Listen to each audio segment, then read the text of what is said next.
Hello, welcome to our channel. 7 రోజులు 7 రాగి పిండి వంటల్లో భాగంగా 7వ రోజు అంటే చివరి రోజు మనమైతే రాగి పిండితో రాగి ఇడ్లీని ఎంతో మృదువుగా అండ్ టేస్టీగా ఎలా తయారు చేయాలో చూద్దాం. ముందుగా మినపగుండ్లు ఒక 2-3 అవర్స్ నానబెట్టుకొని రవ్వ వేసుకొని మనమైతే పిండిని నైటే ప్రిపేర్ చేసుకుంటున్నాం. ఈ విధంగా గ్రైండర్లో మినపగుండ్లతో పాటు ఒక హాఫ్ అన్ అవర్ నానబెట్టిన రవ్వని వేసుకొని ఈ విధంగా రెండింటిని కలిపి మనమైతే రుబ్బుకోవాలి.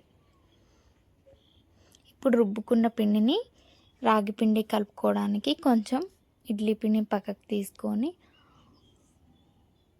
ఒక 2 స్పూన్స్ రాగి పిండి వేసుకొని అందులో పిండిని మొత్తం రెండింటిని మిక్స్ అయ్యే విధంగా కలుపుకోవాలి. పిండి గట్టిగా ఉన్నట్లయితే కొద్దిగా వాటర్ వేసుకొని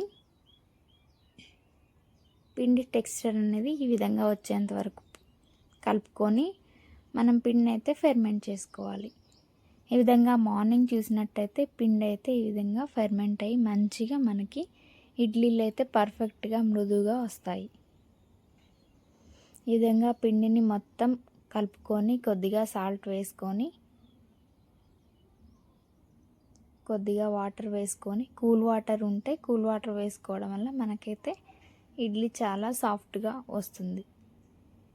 ఈ విధంగా పిండిని అంతా కలుపుకొని ఇప్పుడు ఇడ్లీ స్టాండ్కి కొద్దిగా ఆయిల్ అప్లై చేసి పిండి బ్యాటర్ని మనం ఇడ్లీ షీట్స్లో వేసుకున్నట్టయితే ఇలా వేసుకొని మనమైతే ఇడ్లీ కుక్కర్లో ఇడ్లీని మనం స్టీమ్ చేసుకున్నట్టయితే మనం ఇడ్లీని ఒక 20 మినిట్స్ వరకు ఉడికించుకుంటే సరిపోతుంది. ఈ విధంగా ఇడ్లీలు అయితే సాఫ్ట్గా రెడీ అయ్యాయి. మనకి రాగి ఇడ్లీలు అనేది మనకి హెల్త్కి ఎంతో మేలు చేస్తాయి. అలాగే గట్ హెల్త్కి కూడా చాలా మంచి బ్రేక్ఫాస్ట్.